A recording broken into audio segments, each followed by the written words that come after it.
Oh. Here's the mindful man. It's reading another chapter from Apricot.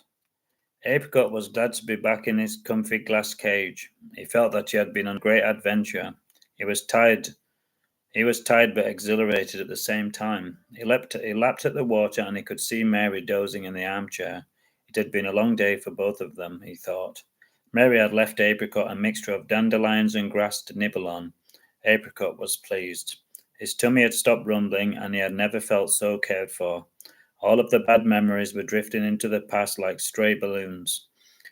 It was when he was at his most relaxed that the front door bell rang. Mary was not prepared for the surprise that awaited her. It was a blast from the past. Unfortunately, it was her ex-husband, Alf, wearing a worn-out-looking suit and shiny but cheap-looking shoes. As soon as Mary saw him standing at the door, her heart sank like an overweight duck. She was very tempted to slam the door into his unshaven face, but her too kind nature won the upper hand. "Just a quick cuppa and a chat, love," he said, grinning and showing a few black fillings, and doffing his cap in mock praise. She let him in. That was her biggest mistake. He went straight to the comfy armchair and plonked himself down. It didn't look like he was ever going to move. Mary sighed and went to put the kettle on. Alf scanned the room contentedly, and it made a change from sleeping in shop doorways, hiding from the rain. Everyone seemed the same. He noticed that the same picture of the royal family hung on the wall, and the curtains and the rugs were still the same bright colours, but a little worn.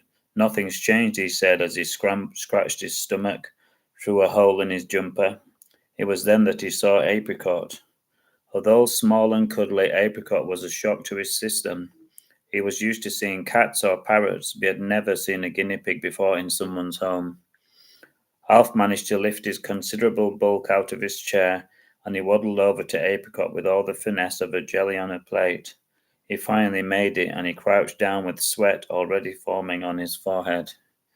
Apricot felt a shiver of fear run through him, and he swallowed hard, and he tried to avert his eyes from Alf's grey, shark-like eyes. Alf munched on a biscuit as he spoke to Apricot, as if Apricot was a silly baby.